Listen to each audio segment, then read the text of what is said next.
What's the most high-risk, low-reward thing you've ever done? I used to dive in ponds at golf courses to collect the lost balls and clean/sort them to sell back to the courses. It's unbelievable just how many snakes, alligators, and leeches live in those things. I made less than minimum wage, around 6-ish at the time, and had countless close calls with critters. However, the most dangerous creatures on golf courses are old people.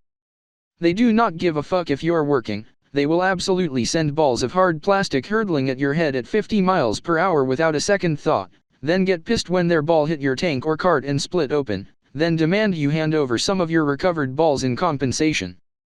Edit: I have been informed golf balls fly much faster than 50 miles per hour. Another edit: yes, the course was always informed when we were there, and they were usually the ones to make the appointments. We quarantined off the area with bright tape and cones with signs, and the golfers were either informed to steer clear of the area or the course shut down for a couple hours. It depends on the course though. Some people believe those rules are a suggestion and ignore all of it, especially in places without barriers or fences around the course. One more edit: this was in Florida, hence the density of dangerous wildlife. My friends and I used to target and steal those signs that said, "If you are caught stealing, you will be prosecuted." Many illegal things were done and many hundreds of thousands of dollars of stuff was ignored to steal increasingly difficult to obtain paper signs. I absolutely love when someone steals something worth nothing while ignoring something valuable just for the sake stealing it. I don't know why. Dude, in the dorms we used to steal the "no marijuana or alcohol" and the "do not tamper with adjoining doors" signs and put them up on the walls in our room where we did all of the above. So dumb but also hilarious.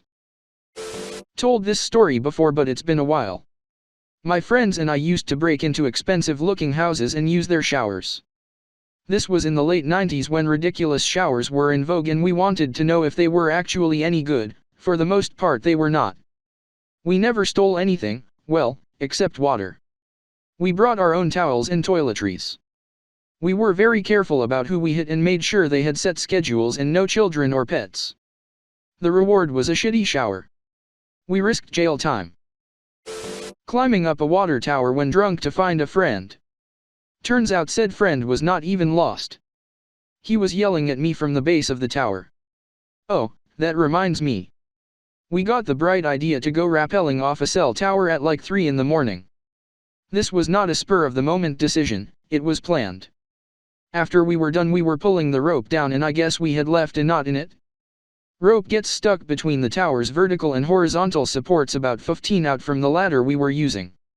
Like it was stuck. At least 50 off the ground. I wasn't about to leave my $100 climbing rope hanging there, so I climbed up. No rope, and walked out on this 15 cross member balancing with nothing to hold onto. Made it to the vertical support where the rope was caught, kicked it down, and then had to make it back to the ladder. Obviously I succeeded, but about 30 minutes after I got down I had the worst stress headache I've ever had in my life. I was puking, my head hurt so bad. I think I was 16 or 17 at the time. It wasn't even that fun. A rock face is much better than just hanging in empty space and sliding down the rope. Edit: now that I think about it, it wasn't even my rope. I didn't buy my own rope until a few years later in college, so I risked my life for someone else's rope. How the fuck did I get nominated for the suicide mission? When I was about 7, there was some kind of meeting we had at school where the school counselor was asking a large group of us if there was anything we were sad or mad about. I think it was basically meant as an introduction to the concept of a counselor. I was said that my great-grandmother had recently died, and I mentioned it. The counselor told me that it was okay to be sad, that there's a grieving process, etc. You know, the regular advice for that sort of thing. But for some bizarre reason, what I told my mother later was completely different. To this day I cannot figure out why I did this. I don't remember disliking the counselor or anything like that. The only thing I can think of is that maybe I was doing one of those nonsensical "what happens if I do this thing" experiments that all kids do. I told my mom that the counselor had told me, "You need to just forget about it and move on with your life." I had no idea what can of worms I had just opened. My mom was livid. Over the course of the next few days, she called the school asking why the counselor would say something like that to me, and she discussed it with a few different people. They asked what the counselor's exact words were according to me, and my mom sat down and began to write a letter to make it into a formal complaint.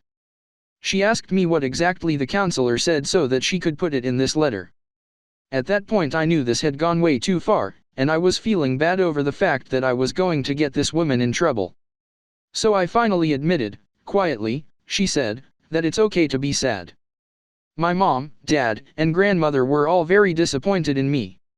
My mom asked me why I would lie about something like that. I genuinely didn't have an answer for her, because I didn't know. When I said it, I had no idea it was going to go that far. I didn't know that my mom was going to go all the way to making a formal complaint about it. In the few days before she started writing the letter, I was hoping that she'd just sort of let the whole thing go, but she didn't, so I eventually had to fess up. I still feel bad about that to this day, because assuming the counselor was told about this, she had to be wondering why I was trying to get her in trouble.